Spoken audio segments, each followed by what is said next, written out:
All right, I think we have enough people, so we can start now. Hi, everyone. Welcome to this live AMA with Fede, the Evmos founder, and Daniel, the Chief Product Officer of Evmos. Thank you all for joining again. So we shared some big news yesterday. Particularly, we announced the plans to deprecate the Cosmos transactions format next year. And we'd like to thank you because we received some very constructive feedback and a lot of reaction, but we feel like there are some things that might have been misunderstood and we would like to clarify. And so we will go through some popular questions that we received on Twitter and other channels first, and then we can address your questions that you post in the chat if you have any. And let's start with Fede. Fede, can you explain us what happened and like what's happening and talk about the decision in general? Yeah, for sure. So, so for a long time, and this is, I recently tweeted about this. So when I started working on Ethereum back in 2020, the initial goal was to create an EVM on top of Cosmos. And back in the day, there wasn't the right infrastructure to fully support a pure EVM. Now, with the newest technical advancements in the Cosmos ecosystem and on Evmos, so for example, the EVM extensions, the latest Cosmos release that was just recently announced, which is the Cosmos SDK B50, that includes significant progress towards ABCI++ and interoperability, etc. We finally can create a fully a pure EVM deployed on Cosmos, which basically what this means is these technical debt that has been accumulating for the past 3+ years, we can finally lift it and thus significantly improve the efficiency of the team. So for context, having to maintain these different transaction formats, the Cosmos transaction format and Ethereum transaction format, proved to slow the speed of development of our team and therefore the velocity on which we would deploy new features, fixes, improvements, etc. to our ecosystem and our users. That was one of the main concerns that one of the main findings that we realized when analyzing how can we improve the efficiency and performance of the team. So this is basically like great news because with this we can closely align with Ethereum by providing these EVM interfaces to still use the Cosmos functionality. And in that sense, it's not that we're leaving Cosmos or any news that has been popping out in the past day or so. But instead, what we're doing is packing these Cosmos functionality using these EVM interfaces and abstracting that functionality for Ethereum developers and EVM developers to build those applications directly using interoperability, IVC, and directly connect with all dApps and all chains in Cosmos. So what we want to do is make it super easy for every single developer to use Celestia, to interact with Cosmos Hub, to liquid stake using Stride, to execute swaps or LP using Osmosis, all via their corresponding smart contract and with the EVM compatible wallets, which is a primary standard for wallets in the ecosystem, Wallet Connect, Rabbi, etc. And also when it comes to developer and user adoption, the EVM right now is a primary mean for which businesses are onboarding today to crypto. So yeah, that's from like what this technical deprecation of the Cosmos transaction format means. The timing for Q3 2024 was chosen because we want to give clients, explorers, wallets ample time to migrate. This is similar to the decision that Wallet Connect made to deprecate the previous version that they had, and they unfortunately they had to push it multiple times because some key partners, key wallets, weren't able to migrate on time. So we are announcing now instead of Q2 2024 to give clients this ample time to migrate to the Ethereum transaction format. And again, it's not that anything is going to change when it comes to interoperability, staking. You don't, as a user, you don't need to migrate. You don't need to unstake your tokens now. You can do that in the future. But these announcements is primarily focused towards clients that want to continue supporting Evmos and Evmos applications and Evmos users to give them, again, some time to migrate. Um, why is this necessary? And yesterday, a journalist was asking me, why do you guys chose going for the Ethereum or like the EVM instead of like the Cosmos one or the Cosmos transaction format?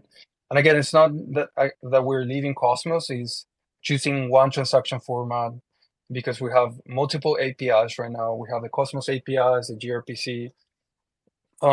So there's multiple ways for the developers and users to broadcast their their transactions into Evmos, but that's not necessary because on the Cosmos sides there's no tooling for smart contract developers. And if we had to choose, for example, the Cosmos transaction format, that means that we would have dropped the EVM completely because there's no native EVM on Cosmos, and we are not Cosmos Wasm chain. So this is not that we're transitioning to Ethereum. We're a full Cosmos chain that uses Cosmos infrastructure. We still use a Cosmos SDK. I participate in the creation of IBC, and we're still going to push for more interoperability between smart contracts with other ecosystem chains, app chains, and also smart contracts, including Cosmos Wasm contracts in the future. And we're not leaving Cosmos. This means that we're in fact onboarding more EVM users to use Cosmos services and applications. We want them to use Stride, to use Cosmos Hub, to use Celestia, to use Osmosis, to use to use Stargaze, buy NFTs, etc.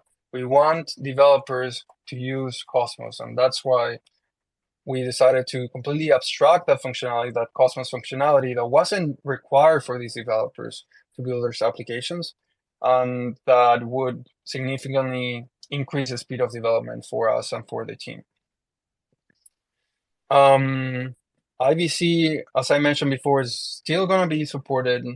EVM developers are still going to be able to use our EVM extensions to interact with other chains. So, for example, our dApp store currently has integrated a send and receive from Evmos and to Evmos and also to other ecosystem chains. And that is still going to be supported, and it's going to be migrated to use our EVM extensions. So again, the ones that are using Kepler or any Cosmos wallet now do not need to unstake now. In fact, you might not need to unstake at all if that wallet is also supporting EVM networks. So don't need to stress, don't need to rush to unstake tokens or anything.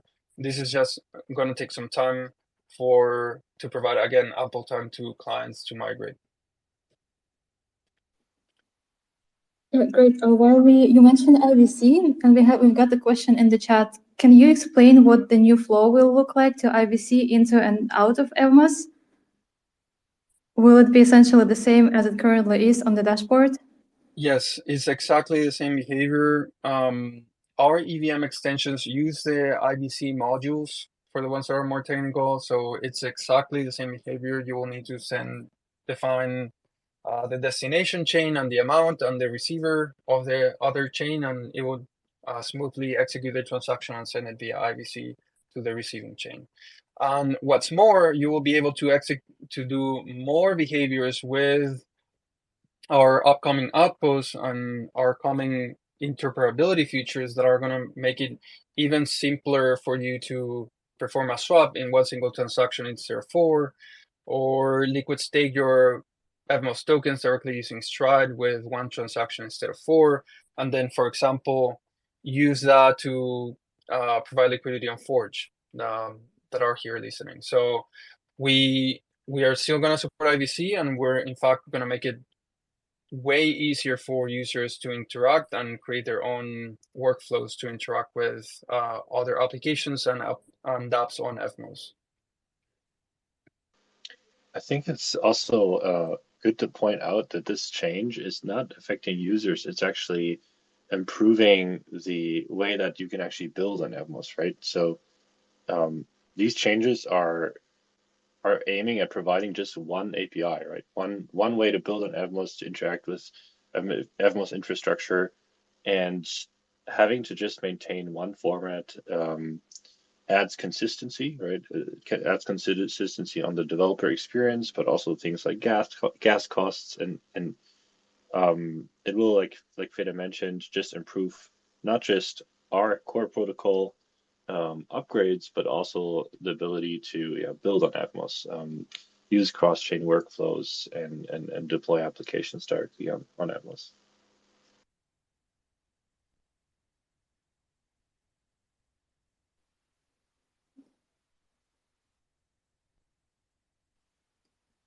Yeah. Thank you, Fede and Daniel. That was a very comprehensive response. So just to underline, the main message is that Evmos is not transitioning to Ethereum. We are a Cosmos chain that uses Cosmos infrastructure, and Evmos is not leaving Cosmos. We just want to onboard more EVM users to use Cosmos services and apps. And we've been receiving a lot of questions about why there hasn't been a governance vote, or why this decision did not involve community.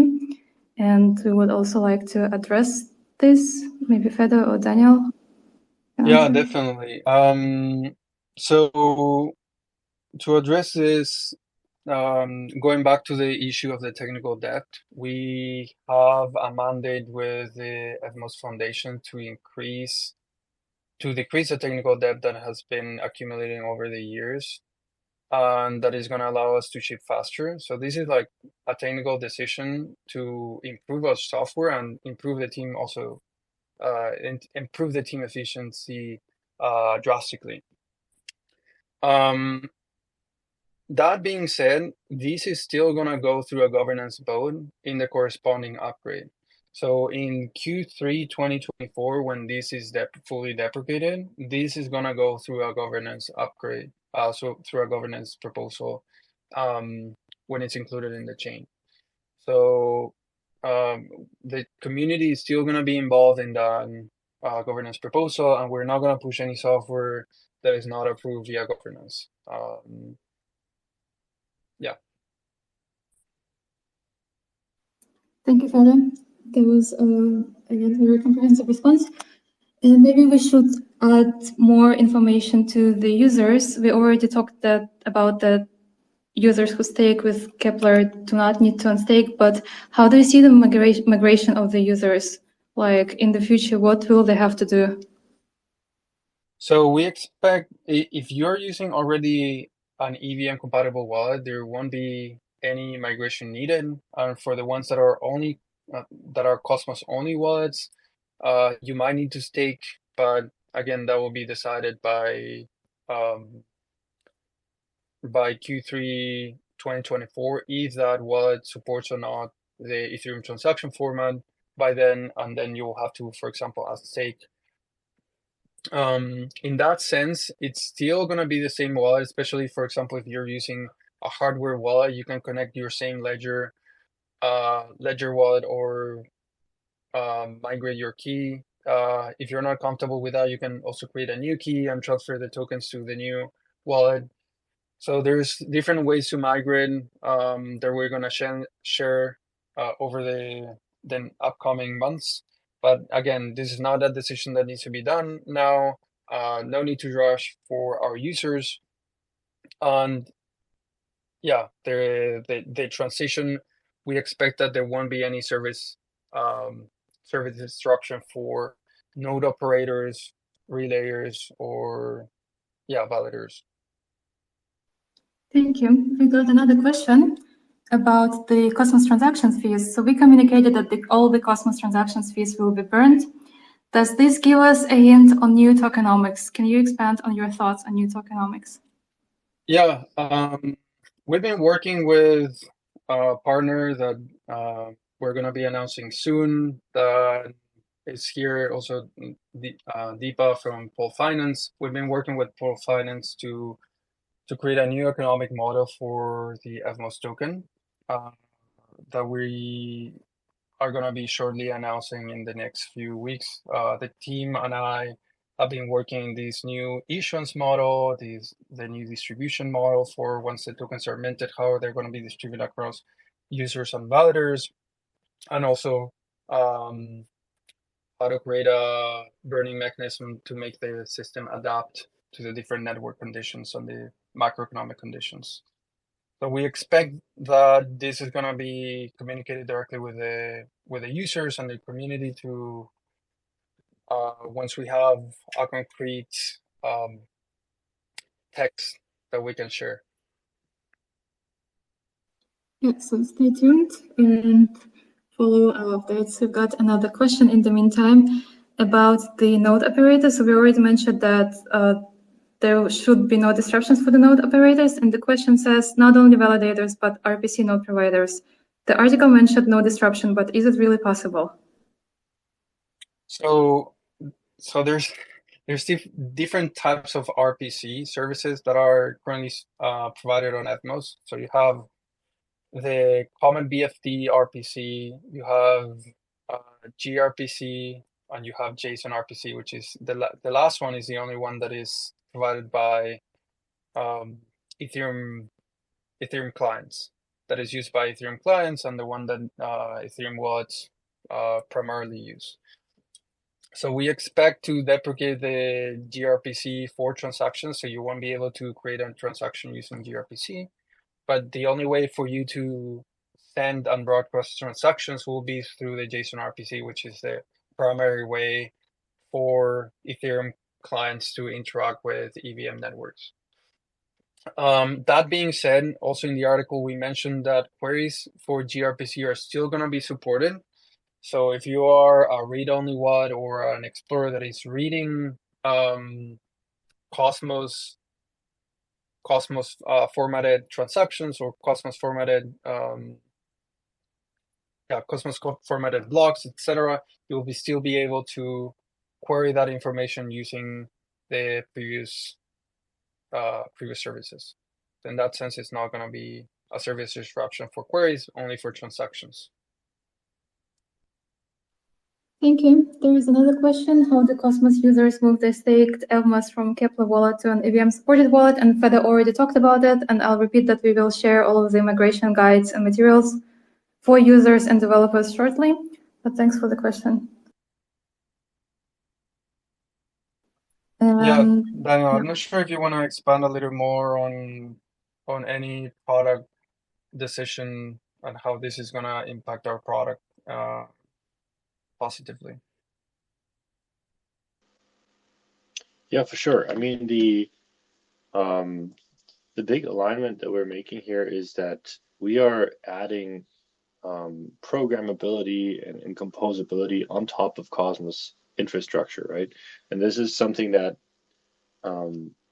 is a messaging that hasn't really changed much, but actually we are adding more and more functionality to support this interoperability. So as we onboard and integrate more applications on other chains, such as Stride, Osmosis, or other tokens from the Cosmos ecosystem that could be used on Evmos, as this is happening, we are able to give developers more opportunities to build cross-chain workflows, right?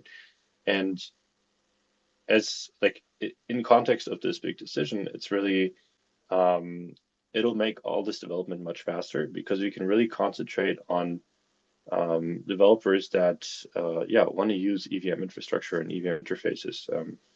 as I mentioned before. So this is going to be actually really exciting, and we expect more people, including also obviously our team, to use these extensions and be able to route everything through the EVM. Because what we've noticed, and this is also one of the decision factors that went into this, is not just the actual development on the core protocol, but also really just the communication with developers that want to build on Evmos has sometimes been confusing, just because we positioned ourselves between the Cosmos and EVM stack, and there's different interfaces you can use to broadcast transactions and query and so on. And this will really streamline and give the Evmos chain and Evmos infrastructure an easier message to understand. And yeah, before we were having to give a lot of support about basically educating developers about, okay, well, here you need to use the EVM, but you can also use Cosmos interactions, and so it's really like also communication overhead that exists if you try to support different representations. And really also from the product strategy that we as the core contributing team are trying to follow is making it as easy as possible to understand the benefits of Evmos and how to build. And so, yeah, really for developers, this is just going to be actually an improved experience. And yeah, we're really excited to, talk more about this, and we have some exciting news coming up as well. I think Fede also mentioned the dApp store briefly, where quite soon you will also be able to use our application. So if you go on app.evmos.org, right now, you have you can see your portfolio, you can use staking, governance, like basic chain interactions, and we have outlinks to a few projects in the ecosystem. But in a couple of weeks, we'll actually going to deploy the Evmos dApp store. And the really cool thing here is that you'll be able to use these instant dApps directly after onboarding to Evmos. And it doesn't really matter if these are applications that are deployed on Evmos itself, or if they are applications or services on other chains, right? So Fede also mentioned earlier that you can use the EVM or like EVM transactions to interact with Cosmos and contracts, right, to deploy on other chains. This is, for example, in the background how the outpost on Osmosis will work. You will be able to, as a user, broadcast the EVM transaction just using our UI or our dApp store, and then this sends an IBC transfer under the hood. It arrives at a Cosmos contract on Osmosis, does a swap, and sends back the swap token. So you could hold, not just Cosmos assets on Evmos, but also, ERC20 or EVM compatible assets on Evmos to use this interface and benefit from, audited, secured tooling such as Gnosis Safe, multi-sigs, and so on. And so really from a product perspective, to summarize this, is we just want to emphasize the alignment with EVM infrastructure, EVM standards that we see as the most adopted and most actually used, interfaces and infrastructure. And so there's the user base for this is also much bigger. So it's really a more focused goal that we're trying to follow. Hope that clears things up a little bit more as well. Yeah, definitely. And from an integration point of view, most of most of the big businesses right now that are onboarding into crypto are doing so because of Bitcoin and Ethereum. And if we want to expand Cosmos into to expand its adoption to the masses, we also need to give that possibility to users and businesses to onboard to Cosmos via Ethereum compatible transactions. So, for example, if we want to have more custodian support or banks, like if we think about in the next 10 years making the full transition into Web3, right? There's going to be a transition period in which banks, as we know them today, start adding custody services or adding, for example, allowing you to buy some tokens on your portfolio.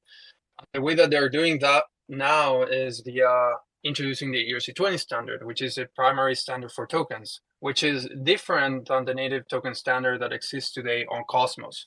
And that sole overhead cost so much money for each of the individual networks, especially because Cosmos is a network of application-specific blockchains that are fully decentralized, and they have their own business logic, right? And so for these new businesses, for these new infrastructure providers to add Cosmos networks into their portfolio, it becomes a significant overhead because, again, it's not ERC20 standard. It doesn't have the same transaction format. You need to integrate every single transaction type for every new chain, which of course adds up.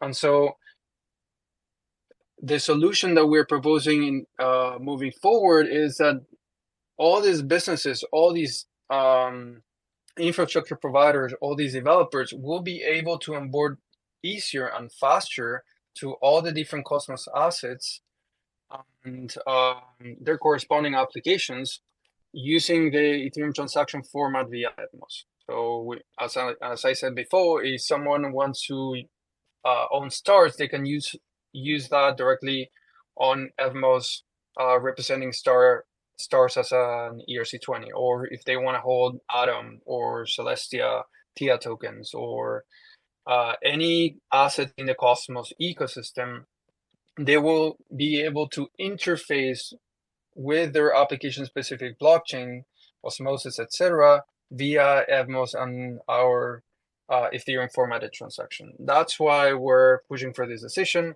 It's a decision that we hope it's going to create full alignment with also developers, onboard more users, and create more growth overall for the ecosystem.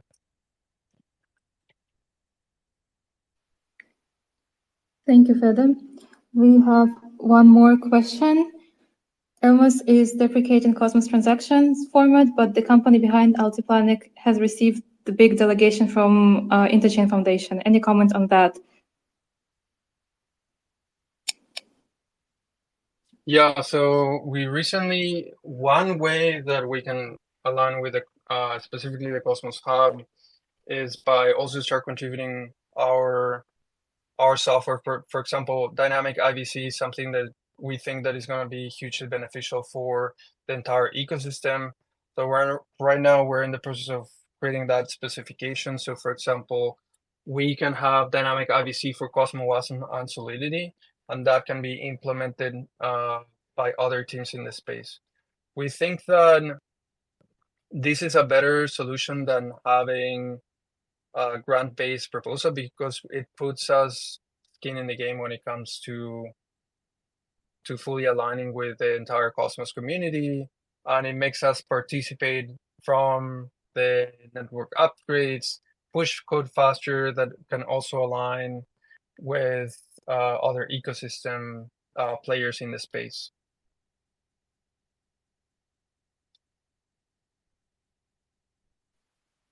Thank you. We don't have any other questions in the chat. I don't know if Daniel or Fede, if you want to add anything else. Otherwise, we could round up. No, just to quickly summarize from my side, and maybe also Daniel can say a final few words, but this is overall really positive news for the ecosystem. The fact that we are moving closer to Ethereum means that there's also going to be more developers that are going to be onboarded to use to the ecosystem and are going to be interfacing with all the applications and all the application-specific blockchains in the ecosystem. So we hope that this again is going to create more growth overall, and that is going to make us align closer with the Cosmos ecosystem. And the final remark is that deprecating Cosmos transaction format doesn't mean that we're leaving the ecosystem or that we're migrating to Ethereum. We're still a Cosmos chain that uses Cosmos infrastructure. The only difference now is that we are abstracting that functionality for Ethereum clients and Ethereum developers to nicely use it on their applications that are going to be fully interoperable via IBC.